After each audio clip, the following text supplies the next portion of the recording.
parcourir la presse internationale avec Hélène Frade. Bonjour Hélène. Bonjour On Hélène. part tout de suite aux États-Unis où les démocrates et les républicains de l'Iowa ont voté hier pour la première fois pour désigner leur candidat à la présidentielle. Et on ne parle que de lui depuis des mois et c'est donc naturellement que son score était forcément le plus attendu.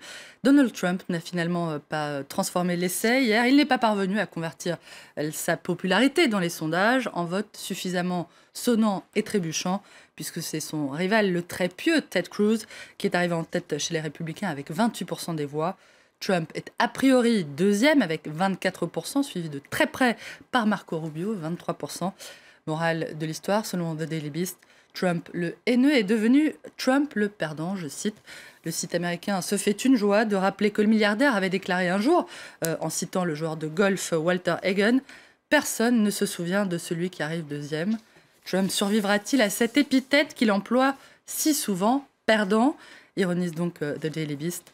Un malheur n'arrivant jamais seul, Hélène, The Independent rapporte que la chanteuse britannique Adele s'est opposée à la diffusion de l'une de ses chansons, Rolling in the Deep, lors des rassemblements du tycoon américain. Adele n'a pas donné son autorisation à l'usage de ses chansons dans ces rassemblements politiques, a déclaré son porte-parole. Neil Young et le groupe REM avaient déjà eux aussi refusé d'être, on s'en souvient, associés à sa campagne. Côté démocrate, maintenant, c'est toujours too close to call, trop serré pour désigner un vainqueur entre Hillary Clinton et Bernie Sanders. Et d'après le Des Moines Register, le journal de l'Iowa, les résultats étaient si serrés dans une poignée de circonscriptions qu'il a fallu départager les candidats à pile ou face. De quoi accroître, évidemment, vous n'y croyez pas, la pression, mais c'est vrai, sur une campagne déjà passablement tendue, comme le suggère le dessin de Lee Min dans The China Daily, qui montre l'âne démocrate et l'éléphant républicain, levant le rideau sur un combat qui s'annonce, ma foi, assez saignant. Si saignant qu'il fait renoncer à la petite marmotte,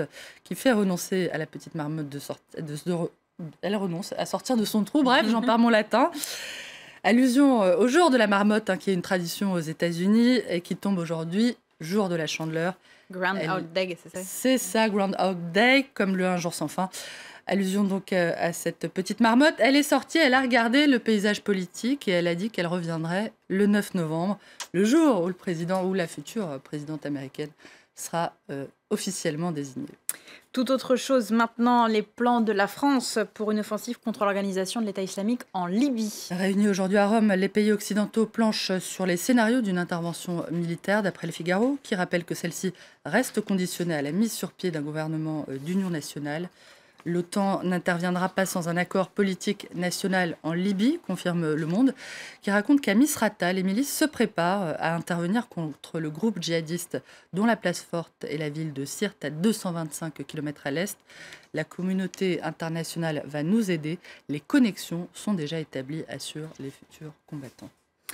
L'instabilité dans le Maghreb et les conflits au Moyen-Orient qui poussent toujours des dizaines de milliers de personnes à fuir. Après avoir reçu plus d'1 million d'entre eux l'année dernière, l'Europe, on le sait, ne veut plus de ces migrants. C'est ce que rappelle The Washington Post, qui évoque un flot désespéré d'humanité et dit regretter de voir les pays européens blesser les réfugiés plutôt que les aider, je cite.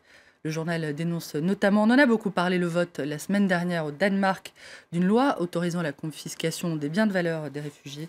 Dans le dessin de Chapat pour The New York Times, on voit un immigré à la douane expliquant à sa femme que le chien, là devant eux, est un chien renifleur d'argent et de bijoux. C'est le système de répartition danois, dit la légende.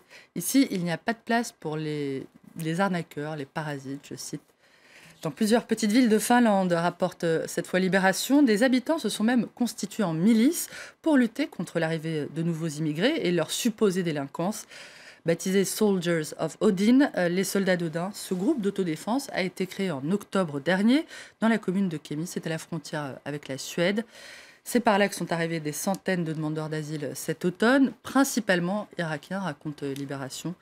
Interrogée sur ces soldats autoproclamés, une mère de famille de 35 ans qui habite cette région dit à leur sujet « Ce sont des gens de mon âge ou un peu plus jeunes. Ils sont désespérés. Ils ne voient plus d'avenir ni pour eux, ni pour leurs enfants. C'est le résultat d'années de politique d'austérité. Malheureusement, beaucoup ne connaissent rien, nos étrangers, et ils n'ont ni le sens de l'histoire, ni celui des valeurs de la Finlande. » Fin de citation. Voilà pour cette revue de presse. Merci Hélène.